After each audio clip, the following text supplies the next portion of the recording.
కార్యక్రమానికి స్వాగతం. ఈ కార్యక్రమాన్ని సమర్పించేవారు ప్రతిభా బయోటెక్, సహ సమర్పిస్తున్న వారు speciality nutrient division Coromandel international limited మరియు పెర్ఫెక్ట్. ముందుగా కార్యక్రమంలోని ముఖ్యాంశాలు. విత్తన నాణ్యత, జన్యు స్వచ్ఛతపైన పంట దిగుబడులు, రైతు స్థాయిలో విత్తనోత్పత్తికి సూచనలు. తెలుగు రాష్ట్రాల్లో విస్తరిస్తున్న సేంద్రియ సాగు, తక్కువ పెట్టుబడితో నాణ్యమైన దిగుబడులంటున్న రైతులు. అంతుచిక్కని వైరస్తో చనిపోతున్న కోళ్లు, ఆందోళనలో పశ్చిమ గోదావరి జిల్లా పౌల్ట్రీ రైతులు.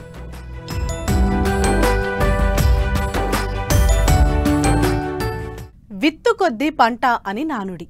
విత్తనం నాణ్యత, జన్యు స్వచ్ఛతపైన పంట దిగుబడి ఆధారపడి ఉంటుందనడంలో ఎటువంటి సందేహం లేదు. ఇక సాగులో అధిక దిగుబడి సాధించడానికి మనం చేపట్టే యాజమాన్య, సస్యరక్షణ చర్యలు కీలక భూమిక పోషిస్తాయి. వీటన్నింటి కలయికే నాణ్యమైన విత్తనోత్పత్తి. తెలుగు రాష్ట్రాల్లో ఖరీఫ్, రబీ సీజన్లలో ఏటా దాదాపు 42 లక్షల హెక్టార్లలో వరి సాగు చేస్తున్నారు. మరి ఇంత విస్తీర్ణానికి విత్తనం సరఫరా చేయాలంటే విత్తన సంస్థలకు, రైతులు, పరిశోధనా స్థానాల తోడ్పాటు తప్పనిసరి. సొంతంగా విత్తనం తయారు చేసుకోవటం వల్ల రైతుకు ఖర్చు తగ్గటంతో పాటు కొంత అదనపు ఆదాయం లభించే అవకాశం ఉంది. అయితే నాణ్యమైన విత్తనం తయారు ఎలా చేసుకోవాలో ఇప్పుడు ఆ వివరాలు చూద్దాం.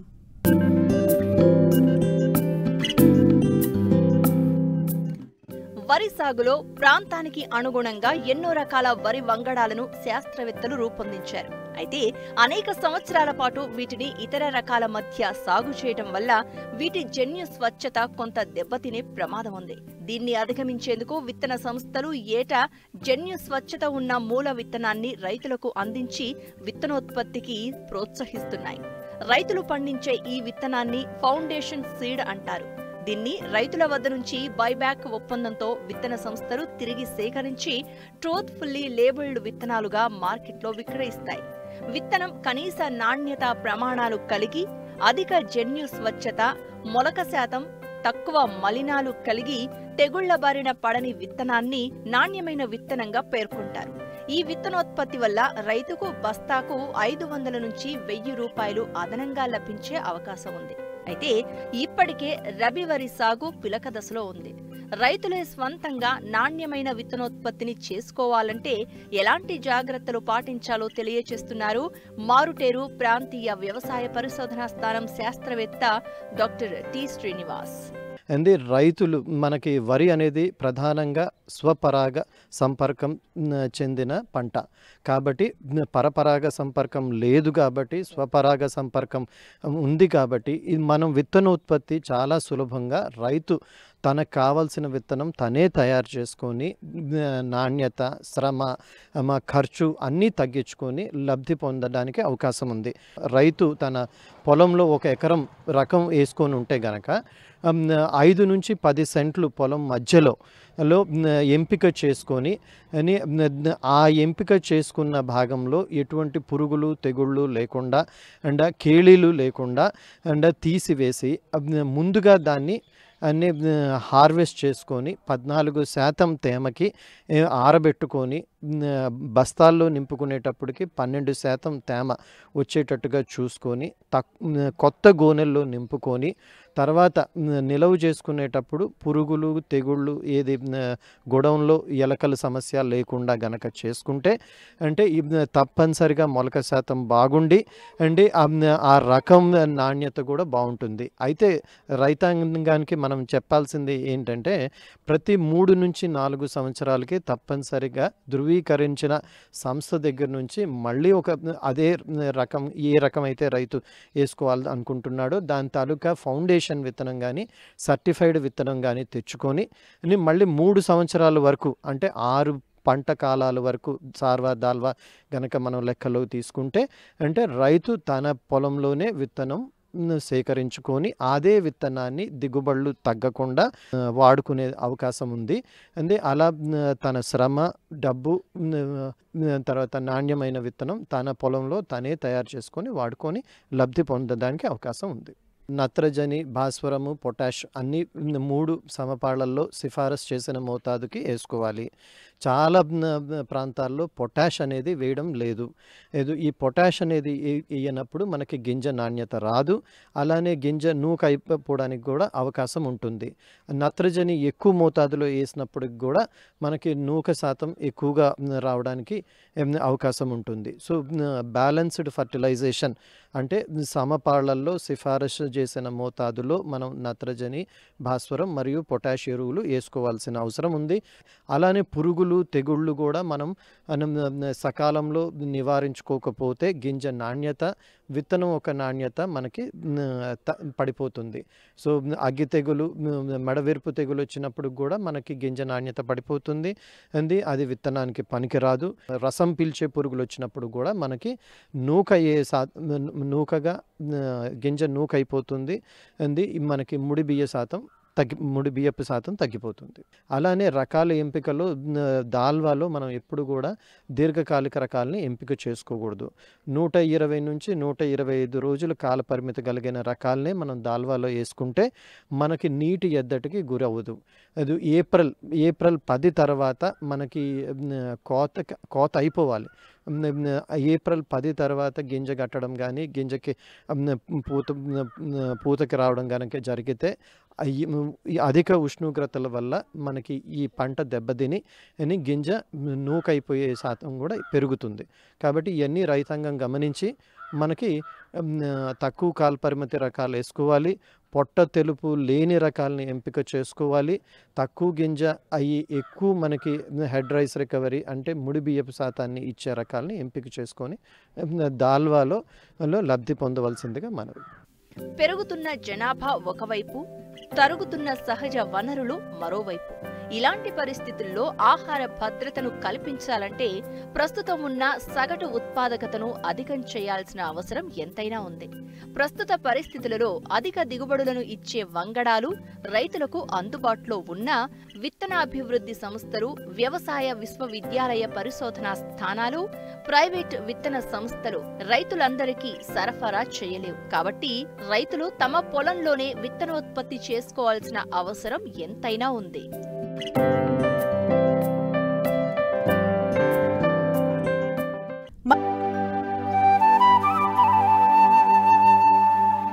ఈ కార్యక్రమాన్ని సమర్పిస్తున్న వారు ప్రతిభా బయోటెక్, సహ సమర్పిస్తున్న వారు speciality న్యూట్రియం division Coromandel international limited మరియు పెర్ఫెక్ట్ మట్టి మనిషి. కార్యక్రమానికి తిరిగి స్వాగతం.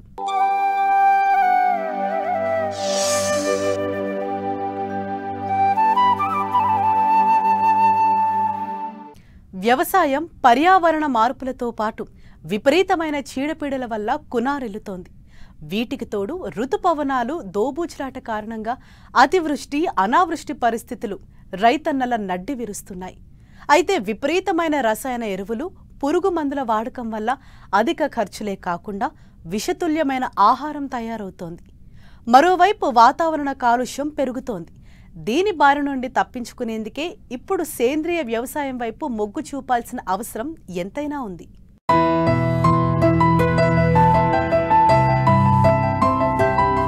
సేంద్రియ వ్యవసాయం మనం అన్వేషించాల్సిన, పరిశోధించాల్సిన కొత్త పద్ధతేమీ కాదు.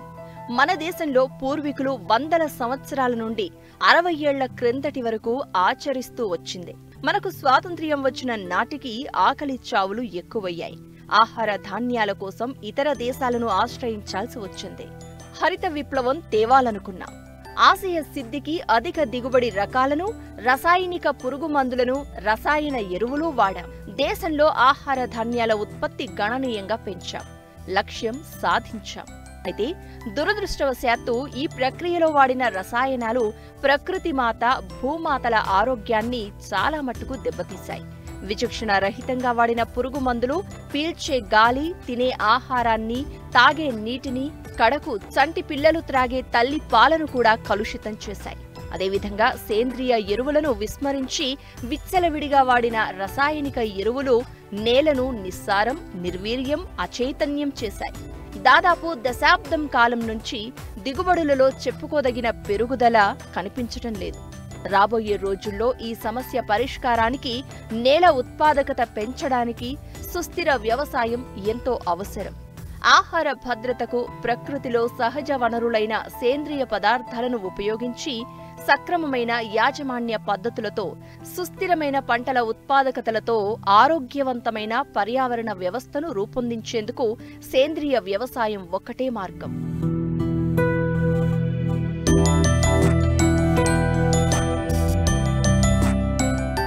గతంలో లాభాల కోసం రసాయనాల వెంటపడ్డారు రైతులు. నేడు లాభాలతో పాటు ఖర్చులు పెరిగాయి. అంతేకాకుండా దిగుబడులు తగ్గాయి. ఈ నేపథ్యంలో ఇటు ఖర్చులు తగ్గించుకునేందుకు ఆరోగ్య భద్రత కోసం సేంద్రియ వ్యవసాయం వైపు మళ్లారు. కానీ ప్రస్తుతం సేంద్రియ వ్యవసాయం చేస్తున్న రైతులు ఎదుర్కొనే సమస్యలు చాలానే ఉన్నాయి. అసలు సేంద్రియ ఎరువుల ఉత్పత్తిని పెంచే మార్గాలేంటి? వాటి ఉత్పత్తికి ఎలాంటి ప్రోత్సాహకాలు ఇవ్వాలి? సేంద్రియ ఉత్పత్తులకు మార్కెట్ సౌకర్యం ఏ విధంగా మెరుగుపరుచుకోవాలి?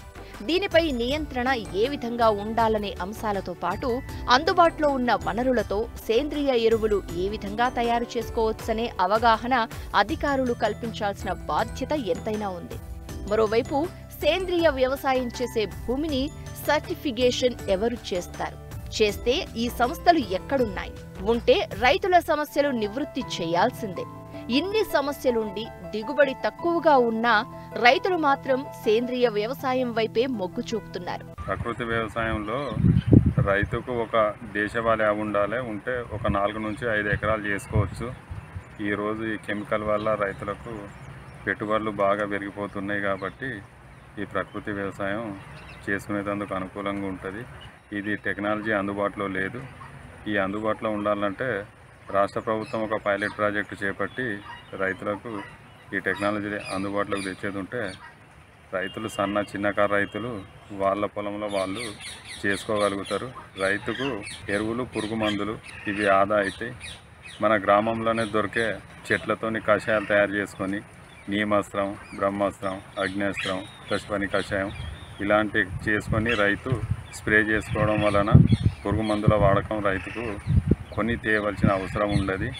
కొన్ని వ్యవసాయ పరిశోధన కేంద్రాలలో ఇవి పెట్టి రైతులకు విస్తృతంగా శిక్షణ ఇచ్చి చేసేది ఉంటే రైతులు ముందుకొచ్చి చేసుకోగలుగుతారు. ఘనజీవామృతం, ద్రవజీవామృతం ఇవి తయారు చేసుకునేందుకు ఇది ఎట్లా చేసుకోవాలి, ఏంటిది, ఎంత మోతాదులో మన భూములకి ఇవ్వాలి అనేది ఇది రైతులకు పూర్తిగా అవగాహన లేదు. కొంతమంది రైతులు చేస్తారు కానీ వాళ్ళకు సమస్యలు వస్తే చెప్పేవాళ్ళు లేక మళ్ళీ కొందరు మానేస్తారు. అక్కడక్కడ రైతులు సక్సెస్ అవుతారు. ఆ సక్సెస్ అయిన రైతుల అనుభవాలను తీసుకొని ప్రభుత్వం ఈ శిక్షణ కేంద్రాలు ఏర్పాటు చేసి ఇచ్చేది ఉంటే రైతులకు ఉపయోగపడుతుంది. ప్రకృతిలో సహజ వనరులను ఉపయోగించి పర్యావరణాన్ని కాపాడుకుంటూ చేసే వ్యవసాయమే సేంద్రియ వ్యవసాయం. పంట మార్పిడి, విత్తన ఎంపిక, నీటి నిర్వహణ, దుక్కి దున్నడం, అంతరసేద్యం కూడా ఇందులో భాగమే. పశువుల ఎరువులు, కోళ్లు, గొర్రెలు, పందులతో పాటు వర్మీ కంపోస్ట్, పచ్చిరొట్ట ఎరువులు, పిండి, చెరుకు మడ్డి లాంటి జీవన ఎరువులు భూసారాన్ని పెంచేందుకు ఉపయోగించాలి. సేంద్రియ వ్యవసాయంలో వేప, వావిలి, కానుగ, సీతాఫలం వంటి జీవ రసాయనాలతో సస్యరక్షణ చేపడితే మంచి దిగుబడే కాకుండా ఆరోగ్యమైన ఆహారాన్ని పొందవచ్చు.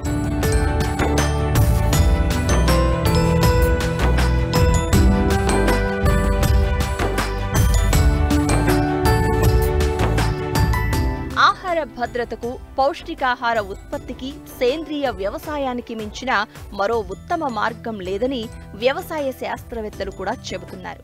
ఈ విధానంలో పంటలకు నష్టం వాటిల్లజేసే క్రిమి కీటకాలు, వాటి శత్రువులు, సేంద్రియ వ్యవసాయ విధానం ఈ మూడింటి మధ్య కొనసాగే సమతుల్యం కారణంగా ఏ జీవి తన జనాభాను విపరీతంగా వృద్ధి చేసుకునే పరిస్థితి ఉండదని వారంటున్నారు.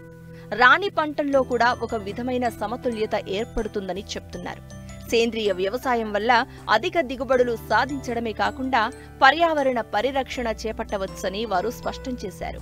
ఈ యొక్క సేంద్రియ వ్యవసాయ విధానం అనేది ఈ మధ్య చాలా ప్రాచుర్యంలో ఉన్నది. ఇందులో మనం చూసుకున్నప్పుడు రైతు సోదరులకి చెప్పేది ఏంటంటే సేంద్రియ వ్యవసాయం ద్వారా చాలా మంచి గుణాలు ఉన్నట్టుగా ప్రకృతి సమతుల్యం కూడా మనం కాపాడుకోవచ్చు అనేది తెలుస్తున్నది. సో ఇందులో ముఖ్యంగా ఏంటంటే మనకి ఈ యొక్క భూమిలో కార్బన్ శాతం కూడా చాలా తగ్గిపోతూ ఉన్నది. సో భూమిలో ఉండేటటువంటి మంచి జీవకాలైనటువంటి ఈ యొక్క వానపాములు అయితేంది, అదేవిధంగా మంచి శిలీంధ్రాలు, మంచి బ్యాక్టీరియా, అదేవిధంగా మిగతాటువంటి జీవకాలు అన్నీ కూడా మనకి ఈ భూమిలో ఉంటాయి. కాబట్టి మనం ఈ సూటి ఎరువులు అయితేంది, వేరే కాంప్లెక్స్ ఎరువులు, మిగతా రసాయనాలు ఈ భూమిలో చేరటం వల్ల వాటి యొక్క జీవం కూడా మొత్తం నశించిపోవడం ద్వారా ఈ యొక్క పంట పొలాలు అనేవి కూడా మనకి ఆరోగ్యకరంగా రాకపోవడం ముఖ్యంగా మనం గమనిస్తూ ఉన్నాం. సో ఈ విషయంలో మనం చూసుకున్నప్పుడు మంచి పేడ ఎరువు, మాగిన పేడ ఎరువు అయితేంది, అదేవిధంగా వర్మి కంపోస్ట్ లాంటివి, అదేవిధంగా మిగతా చెట్ల నుంచి వచ్చేటువంటి ఈ యొక్క ఆకులు, అదేవిధంగా కొమ్మలు లాంటివి కూడా మనం మురిగించుకొని ఈ యొక్క భూమిలో వేసినట్లయితే కార్బన్ శాతం పెరుగుతూ మొక్క యొక్క జీవితం, అటు యొక్క వేరు వ్యవస్థ కూడా మంచి ఆరోగ్యకరంగా ఉంటూ మంచి ఎదుగుదలతో మంచి దిగుబడి రావడానికి కూడా ఆస్కారం ఉంది. ఈ యొక్క చీడపీడలను చంపేటటువంటి సహజంగా ప్రకృతిలో ఉండేటటువంటి ఈ యొక్క మిత్ర పురుగులు అనేవి కూడా ఉన్నాయి మనకి. సో మనకి ముఖ్యంగా చూసినప్పుడు ఈ యొక్క మిత్ర పురుగులు మనం కాపాడుకోవాలి. కాబట్టి ఈ యొక్క సేంద్రియ వ్యవసాయ విధానం ద్వారా మనం పోయినట్లయితే చాలా వరకు మనం పెట్టుబడి అనేది తగ్గించుకుంటూ ఆరోగ్యకరమైనటువంటి, అంటే మనకి ఈ యొక్క విష రసాయనాలు కూడా మనకి ఈ యొక్క కూరగాయలైనా మన తిని ఏ ఆహార పదార్థాలనైనా సరే వాటి యొక్క వ్యర్థాలు తక్కువగా ఉంటూ రెసిడ్యూస్ మనకి ముందు తరాలకు కూడా ఆరోగ్యకరంగా ఉండటానికి, క్యాన్సర్ లాంటివి రాకుండా మిగతా అన్నీ కూడా మంచిగా ఉంటుందని మనం ఈ విధంగా తెలియజేసుకోవడం జరుగుతుంది. ఈ యొక్క సేంద్రియ వ్యవసాయ విధానం ద్వారా మనం పోయినట్లయితే చాలా వరకు మనం పెట్టుబడి అనేది తగ్గించుకుంటూ ఆరోగ్యకరమైనటువంటి, అంటే మనకి ఈ యొక్క విష రసాయనాలు కూడా మనకి ఈ యొక్క కూరగాయలైనా మన తిని ఏ ఆహార పదార్థాలనైనా సరే వాటి యొక్క వ్యర్థాలు తక్కువగా ఉంటూ రెసిడ్యూస్ మనకి ముందు తరాలకు కూడా ఆరోగ్యకరంగా ఉండటానికి, క్యాన్సర్ లాంటివి రాకుండా మిగతా అన్నీ కూడా మంచిగా ఉంటుందని మనం ఈ విధంగా తెలియజేసుకోవడం జరుగుతుంది. సేంద్రియ వ్యవసాయం ఆచరణకు ఎంతగానో దోహదపడి అవశేషాలు లేని ఆహార ఉత్పత్తికి, సుస్థిరతకు నాంది పలికి మానవాళి జీవకోటి మనుగడకు, పర్యావరణ పరిరక్షణకు ఉపయుక్తంగా ఉంటుందని ఆశిద్దాం.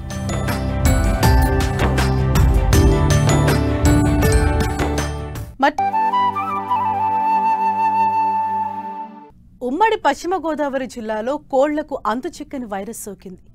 గంట ముందు ఆరోగ్యంగా ఉన్న కోళ్లు ఎలాంటి లక్షణాలు లేకుండా చనిపోతున్నాయి. కొన్ని రోజులుగా 1 కోటికి పైగా కోళ్లు మృత్యువాత పడ్డాయి. దీంతో పౌల్ట్రీ యజమానులకు లక్షల్లో నష్టపోయారు. మరోవైపు చికెన్ ప్రేమికులు ఆందోళన చెందుతున్నారు.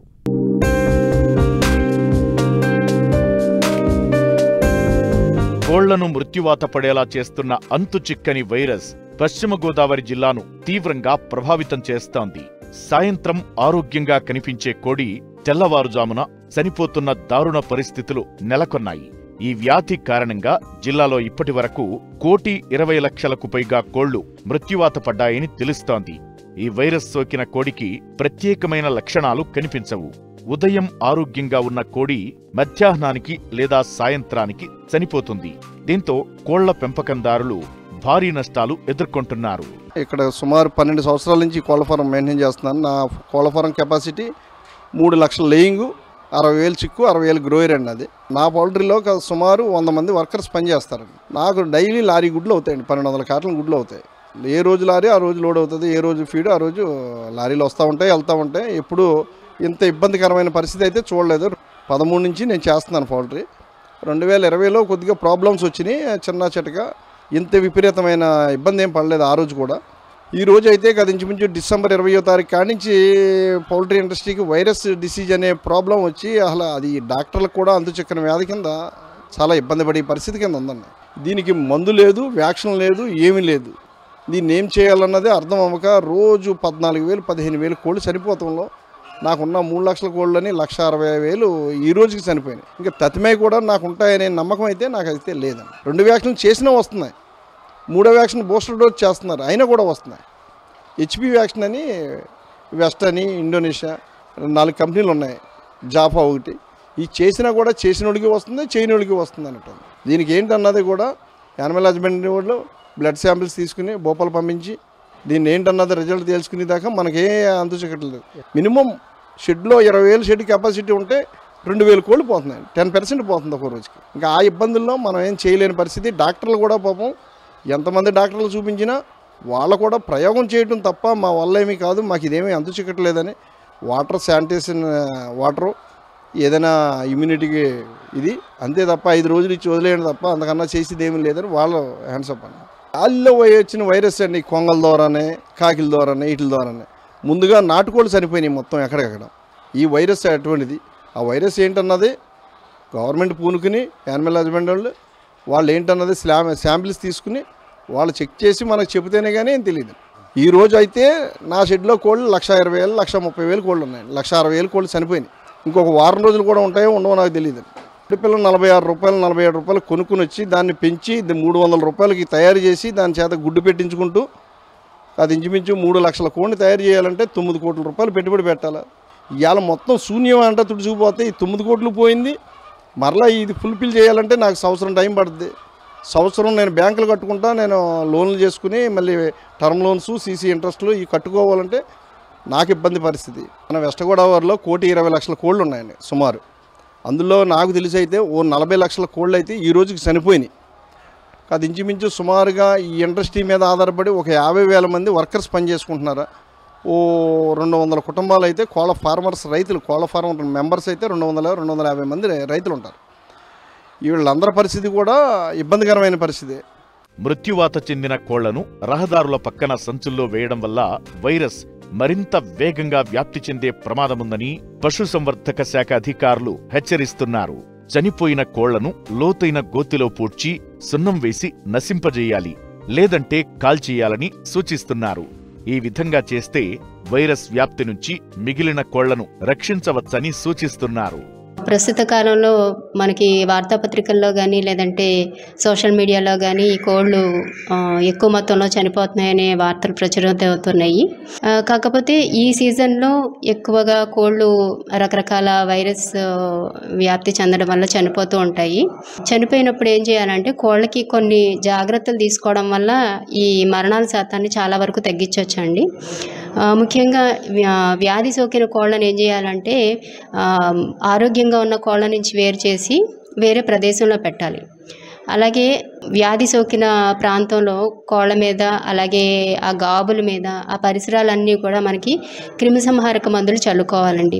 మనకి సహజంగా దొరికే బ్లీచింగ్ పౌడర్ కానీ, సున్నం ఇలాంటివి చల్లుకోవడం మంచిది. అలాగే మనకి కమర్షియల్ ప్రిపరేషన్స్ విర్కానిస్, కార్సెలిన్ అనేవి మనకి మార్కెట్లో దొరుకుతాయి. అవి కూడా ఆ కాన్సన్ట్రేషన్ చూసుకొని మనకి అంతా కూడా కోళ్ళ మీద, తర్వాత చుట్టుపక్కల పరిసర ప్రాంతాల్లో క్రిమిసంహారక మందులు చల్లుకోవాల్సి ఉంటుంది. ఈ వ్యాధి సోకిన కోళ్ళని ఎక్కడ పడితే అక్కడ పడేయకూడదండి. అలా చేయకుండా చనిపోయిన కోళ్ళని కొంచెం ఒక 6 అడుగుల లోతులో కొంచెం గొయ్య తీసి అందులో సున్నం వేసి పూడ్చిపెట్టాలి, లేదంటే కాల్చడం అన్నా చేయాలి. వాటి ద్వారా పక్క కోళ్ళకి ఈ వ్యాధులు, వైరల్ వ్యాధులు వచ్చే అవకాశం ఉంటుంది కాబట్టి ఈ జాగ్రత్తలు తీసుకోవాలండి. అలాగే వ్యాధి సోకిన కోళ్ళకి సకాలంలో ట్రీట్మెంట్ చేయించాలి. అలాగే చనిపోయిన కోళ్ళని మీరు మా దగ్గరకు కానీ, అంటే జిల్లా నిర్ధారణ కేంద్రం ఉంది ఏలూరులో, మా ల్యాబ్కి కానీ లేదంటే సంబంధిత మీ ప్రాంతంలోని సంబంధిత పశు వైద్యాధికారికి కానీ తీసుకెళ్తే అక్కడ వాళ్ళు పోస్ట్మార్టం చేసి అది ఏ వ్యాధి అని నిర్ధారించి దానికి సంబంధించిన మందులు ఇవ్వడం జరుగుతుంది.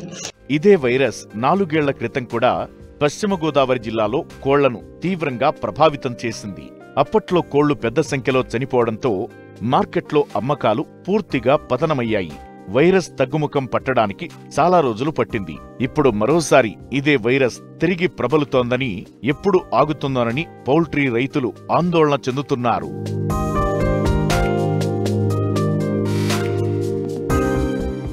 మరిన్ని ఆసక్తికరమైన విశేషాలతో ప్రతిభా బయోటెక్ సమర్పిస్తున్న వారు పర్ఫెక్ట్ మరియు speciality nutrient division Coromandel International Limited మట్టి మనిషి కార్యక్రమంలో మళ్ళీ కలుసుకుందాం. అంతవరకు సెలవు, నమస్తే.